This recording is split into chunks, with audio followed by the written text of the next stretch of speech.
সর্বশেষ যে লোকটা জান্নাতে যাবে তাকে আল্লাহ তাআলা জাহান্নামের আগুনে পোড়াতে পোড়াতে ছাই বানিয়ে ফেলবে। আল্লাহ বলবেন, জিব্রাইল যাও একটু দেখো, একটা মাত্র সেজদা দিয়েছে আমাকে, এরকম কাউরে পাওয়া যায় কিনা। বাটি চালান দিয়ে দেখো পাওয়া যায় কিনা। খুঁজে খুঁজে কাউরে পাবে না। আল্লাহ বললেন আবার দেখো, খুঁজে খুঁজে একজনকে পাবে, সামান্য ইমানের ছিটে ফোঁটা তার অন্তরে ছিল। আল্লাহ বলবেন যেহেতু ছিটে ফোঁটা আছে, অনেক মায়ের খাইছে, ওকে বের করে জাহান্নাম থেকে বের করে একটা নির্ধারিত দূরত্বে রেখে দাও। রেখে দেয়া হবে, কিন্তু জাহান্নামের আগুনের লেলিহান শিখাতে তার গা ঝলসে যাবে। সে আল্লাহর ডেকে বলবে, মাবুদ তোমার কাছে আমি কিছু চাই না, জাহান্নাম থেকে তুমি আমাকে বের করেছো, জীবন নদীর পানি তুমি আমার গায়ের মধ্যে ঢেলে দিয়েছো, আমি আবার সজীবতা ফিরে পেয়েছি। আমি তোমার কাছে জান্নাত চাই না, শুধু নিরাপদ একটা দূরত্বে আমাকে রেখে আসো, যাতে জাহান্নামের আগুন আমারে কষ্ট দিতে না পারে।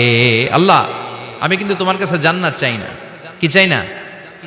জান্নাত চাই না, কিন্তু জাহান্নামের আগুন আমারে কষ্ট দিচ্ছে, এতটা দূরত্বে রাখো যাতে জাহান্নামের আগুন আমার গায়ে না লাগে। আল্লাহ বললেন ওকে রাখবো, কিন্তু আমার সাথে একটা কন্ট্রাক্টে যেতে হবে, যে এটা তোমাকে দিলে তুমি আর নতুন করে কিছু চাবা না। সে বলবে আমি রাজি, কন্ট্রাক্ট হয়ে যাবে। আল্লাহ জিব্রাইলরে বলবেন যাও এমন দূরত্বে রাখো যাতে জাহান্নামের আগুন ওরে কষ্ট না দেয়। রেখে আসা হবে, অনেক দিন সে ওখানে আনন্দে থাকবে, আল্লাহ শুকরিয়া করবে। সে মনে মনে বলবে বেঁচে গিয়েছি, আমি বেঁচে গিয়েছি, জীবনে আর কিছু চাই না, জাহান্নাম থেকে আমি বেঁচে গিয়েছি। অনেকদিন থাকার পরে মনে মনে ভাববে বাইসা তো গেছি, কিন্তু নতুন করে একটু ট্রাই করে দেখি, জাহান্নামের সৌন্দর্যের দৃশ্য একটু চোখ দিয়ে অবলোকন করা যায় কিনা। সে আল্লাহরে ডেকে বলবে আল্লাহ ইনদি সুআল, আমার একটা ফরিয়াদ আছে। কি ফরিয়াদ? আল্লাহ আগেই বলে রাখি আমি কিন্তু জান্নাতে যেতে চাই না। আল্লাহ বলবেন কি চাও? সে বলবে আল্লাহ তোমার জান্নাতটা তুমি কত সুন্দর করে বানিয়েছো, আমি একটা নজর শুধু দেখতে চাই। জান্নাতের দরজার সামনে নিয়ে যদি আমারে বসিয়ে রাখো, দ্যাটস ইনাফ, আর কিছু চাই না, শুধু জান্নাতের দরজার সামনে। আল্লাহ বললেন তুই না ওয়াদা করেছিস, তুই না চুক্তি করেছিস। সে বলবে আল্লাহ আমারে হতভাগা বানাইয়া তোমার কি লাভ? সুবহানাল্লাহ পড়েন। আমারে তুমি হতভাগা বানিও না। আল্লাহ বলে ঠিক আছে, আবার সিগনেচার কর যে জান্নাতের দরজার সামনে বসিয়ে দিলে আর কিছু চাবি না। সে সিগনেচার করে বলে আমি চাবো না। আল্লাহ বললেন জিব্রাইল বেচারারে ধরে জান্নাতের গেটের সামনে বসায় দে। এবার জান্নাতের গেটের সামনে বসে বসে জান্নাতের সৌন্দর্য দেখা শুরু করবে। সুবহানাল্লাহ। এমন সৌন্দর্য যেটা চোখ দিয়ে কেউ দেখে নাই, কান দিয়ে শোনে নাই। ওই সৌন্দর্য চোখে দেখে, কান দিয়ে আওয়াজ শুনে মাগার ভোগ করতে পারে না। অন্তরে জ্বালা আছে না নাই? এয়ার কন্ডিশনের রুমে ঢুকতে না পারলেও, এয়ার কন্ডিশনের রুমের দরজার বাইরে দাঁড়ালো, এয়ার কন্ডিশনের রুমের একটা ঠান্ডা বাতাস গায়ে লাগে না? কথা বলেন তো। ও যখন জান্নাতের দরজার সামনে দাঁড়াবে, ওর গায়েও এরকম জান্নাতের ঠান্ডা বাতাসের হিমেল ছোঁয়া গাটাকে শীতল করে দিবে। ওই শীতল হয়ে যাওয়ার পরে আর তো সহ্য হবে না, আবার আল্লাহরে ডাকবে। মনে মনে ভাববে আর একটু ট্রাই করি না, দোষ কি, আস্তে আস্তে অনেক দূর তো আগাইছি। সুবহানাল্লাহ কইবেন না? এবার আল্লাহরে বলবে আল্লাহ ইনদি সুআল, আল্লাহ তুমি যদি কোনো বিষয়ে নতুন করে ডিসিশন নাও, তোমারে জিজ্ঞেস করার মতো কি কেউ আছে? আল্লাহ বলে না, আমি তো সব রাজার বড় রাজা, মহারাজা, আমার উপরে তো কারো কথা চলে না। ওই হতভাগা লোকটা বলবে আল্লাহ এত সুন্দর জান্নাত তুমি বানালা, চোখ দিয়ে সৌন্দর্য দেখি, কান দিয়ে আওয়াজগুলো শুনি, হুর আর গেলমান হেঁটে বেড়ায়, এত সুন্দর জান্নাত চোখ দিয়ে দেখি, ঢুকতে পারি না, আমারে কষ্ট দিয়ে তোমার কি লাভ? ও আল্লাহ আমারে তুমি মাফ করে দাও, জান্নাতের চিপার মধ্যে এক কর্নারে তুমি একটু আমারে জায়গা করে দাও।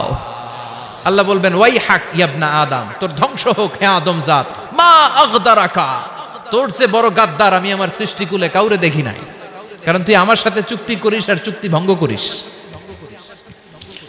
আল্লাহর রহমতের দরিয়ায় তখন জোশ খেলে যাবে, ওর আকুতি মিনতি চাহনি আল্লাহর রহমতের দরিয়ার মধ্যে জোশ লাগিয়ে দিবে। আল্লাহর দয়া হয়ে যাবে, মায়া হয়ে যাবে। আল্লাহ বলবেন ঠিক আছে জান্নাতে যা। লোকটা এবার এক দৌড়ে জান্নাতের ভিতরে ঢুকে যাবে। লোকটার দৌড় দেখে আবার লোকটারে আল্লাহ ডেকে বলবে একটু দাঁড়া, একটু দাঁড়া, জান্নাত তো দিছি, তো দৌড় দিলি কেন? সুবহানাল্লাহ কইবেন না? লোকটি বলবে আল্লাহ প্ল্যান তো আমি কম করি নাই, এত চেষ্টার ফলে আমি আসতে পারছি, আবার যদি তুমি বাইর করে দাও, এই জন্য এক দৌড়ে এমন চিপার মধ্যে লুকামো যাতে তুমি আমার না দেখো। আবার আল্লাহর রহমতের দরিয়ায় জোশ খেলে যাবে, আল্লাহ কাছে ডাকবে, কাছে আয়, ও গোলাম তোর কি মনে চায় আমারে বল, আজকে তুই চাইতে থাক, আমি দিতে দিতে তোর মনের সব আশা পূরণ করে দেব। লোকটা খুশি হয়ে বলবে, আল্লাহ আমারে এটা দাও, বাড়ি দাও, গাড়ি দাও, নারী দাও, এটা দাও, ওটা দাও, একের পর এক চাইতে থাকবে, আল্লাহ সব তারে দিতে থাকবে। চাইতে চাইতে লোকটার সব চাওয়া যখন শেষ, সে বলবে, আল্লাহ আর আমার চাওয়ার কিছু নাই। আল্লাহ বলেন, নো, এত তাড়াতাড়ি যে তুমি খেলা শেষ করতে পারবা না মনু, আমার সাথে তোমার এই খেলা আরো লম্বা সময় চলতে হবে, তোমার অনেক কিছু চাইতে হবে। তুই আজকে চাইতে চাইতে তোর সব চাও আমার কাছে বলবি, আর আমি দিতে দিতে তোর জীবন ধন্য করে দেব। সে আবার চাইতে শুরু করবে, আল্লাহ এটা দাও, ওটা দাও, ওটা দাও, আল্লাহ দিতে দিতে সব দিবে। এরপরে বলবে, আল্লাহ মাফও চাই, দোয়াও চাই, আর চাওয়ার কিছু নাই। আল্লাহ বলবেন, তাই ঠিক আছে, তোরে আমি জান্নাতে ঢুকাই দিলাম, তবে মনে রাখিস তোর জান্নাতটা হবে সবচেয়ে ছোট জান্নাত, আর তোর জান্নাতটা হবে এই পৃথিবীর 10 গুণ। চিল্লায় এখন সুবহানাল্লাহ। বুখারীর বর্ণনা, আখিরু মান দাখালাল জান্নাহ, যে লোকটা সর্বশেষ অনেক মাইর খাইয়া রিমান্ডে থাকার পরে জান্নাতে ঢুকবে, তার জান্নাতটা যদি পৃথিবীর 10 গুণ হয়, তাহলে আমাদের সবাইরে ফেরদাউসে ঢুকাতে আল্লাহর কোনো সমস্যা আছে? চিল্লায় বলেন, সমস্যা আছে? এজন্য আমরা আল্লাহর কাছে কোন জান্নাত চাই? কথা বলেন। রব্বুল আলামিন বলেন, ওয়াসিকাল্লাযীনা ইত্তাকাউ রাব্বাহুম ইলাল জান্নাতি যুমারা হাত্তা ইযা জাউহা ওয়া ফুতিহাত আবওয়াবুহা ওয়া ক্বালা লাহুম খাজানাতুহা সালামুন আলাইকুম তিবতুম ফাদখুলুহা খালিদিন। সুবহানাল্লাহ পড়েন। আমরা এবার জান্নাতে ঢুকবো। সব জান্নাতীদেরকে নিয়ে আল্লাহ তাআলা বলবেন, ও ফেরেশতারা, আমার জান্নাতীদেরকে তোমরা ওয়েল রিসেপশন দিয়ে, রেড কার্পেট রিসেপশন, লাল গালিচার সংবর্ধনা দিয়ে জান্নাতে নিয়ে যাও। ফেরেশতারা পেছন থেকে আল্লাহকে যারা ভয় করে জান্নাতের উপযুক্ত হয়েছে সবাইকে নিয়ে জান্নাতে ছুটবে। ওমিয়া, কোন প্রোগ্রামে যদি মন্ত্রী আসে, মেম্বার অফ দ্য পার্লামেন্ট আসে, কিংবা প্রধানমন্ত্রী আসে, ওনার শুভাগমন উপলক্ষে আমরা অনেকগুলো ওয়েলকামিং রিসেপশন গেট বানাই না? কথা বলেন। সুজানগরে বোধহয় বানায় টানায় না? আজকের মাহফিলের তো কয়েকটা গেট দেখলাম আমি, বানাই না আমরা? Welcoming reception gate. জান্নাতীদের জন্য এরকম, আপনারা যারা ফেরদাউসে ঢুকবেন, আপনাদের জন্য এরকম ওয়েলকামিং রিসেপশন গেট থাকবে। ফেরেশতারা জান্নাতীদেরকে হাঁকিয়ে হাঁকিয়ে নিয়ে চলবে, আহলান ওয়া সাহলান মারহাবান বিকুম, কংগ্রাচুলেশন, আসেন আসেন আমরা সবাই মিলে জান্নাতে যাই। জান্নাতীরা আনন্দের চোটে ছুটবে আর ছুটবে। ছুটতে ছুটতে ছুটতে ছুটতে হঠাৎ করে বিশাল একটা ওয়েলকামিং রিসেপশন গেট পেয়ে যাবে। এই গেটটা যে কত সুন্দর আমি বর্ণনা দিয়ে বুঝাতে পারবো না। এই গেটের আশেপাশে ডানে বায়ে থাকবে অসাধারণ পরিবেশ, ফুলের বাগান, নাজ নেয়ামতে ভরপুর, রিফ্রেশমেন্ট, ফুড আইটেম, খাবার দাবারে ভরপুর, এত চমৎকার জায়গা।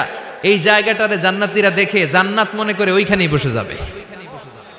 জান্নাতীরা মনে করবে এটাই জান্নাত, জান্নাতকে মজা লেলো, জান্নাত তোমারই হে, চলো আমরা খাওয়া দাওয়া শুরু করি, ফুর্তি শুরু করি। খাওয়া দাওয়া শুরু করবে। ফেরেশতারা বলবেন, no, you are absolutely wrong, আপনারা ভুল করছেন, এটা জান্নাত না, এটা জান্নাতের গেট। দিল্লি কা লাট্টু হে, দিল্লি বহুত দূর হে। দিল্লির লাট্টু খাইবার শখ, তো দিল্লি যাইতে হবে, তো এইখানে তো দিল্লির লাট্টু পাওয়া যায় না, ঠিক কি না? ও জান্নাতীরা, জান্নাতের মজা নিতে চাও? এটা তো জান্নাত না, জান্নাতের গেট। জান্নাতীরা আবার এই জায়গা ছেড়ে হাঁটতে শুরু করবে। হাঁটতে হাঁটতে হাঁটতে হাঁটতে দ্বিতীয় ওয়েলকামিং রিসেপশন গেটের সামনে এসে জান্নাতীরা ফেরেশতাদেরকে আর জিজ্ঞেস করে না যে এইটা না সামনে, ওরা এতটা নিশ্চিত যে এইটা তো জান্নাত না হয়ে পারেই না, কারণ এইটা আগেরটার চেয়ে অনেক বেশি সুন্দর। হিউজ স্পেস, অ্যামেজিং প্লেস, অসাধারণ জায়গা। জান্নাত মনে করে আবার খাওয়া দাওয়া শুরু।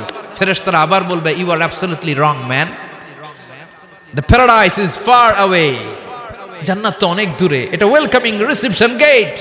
দিল্লি কা লাট্টু হে, দিল্লি বহুত দূর হে। আসল জিনিস খাইতে চাইলে সামনে যাইতে হবে। আবার জান্নাতীরা ছুটবে।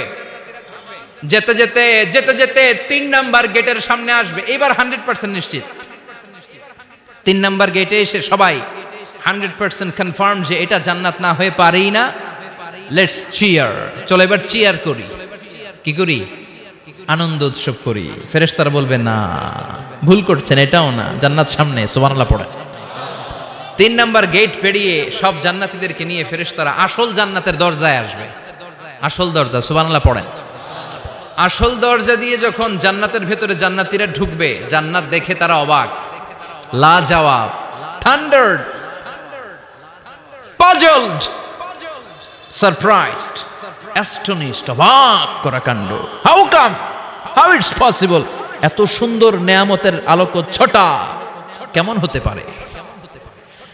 সব মানুষগুলো আনন্দের চোটে তাদের মুখ দিয়ে একটা শব্দ বের করবে, শব্দটা হলো আলহামদুলিল্লাহ।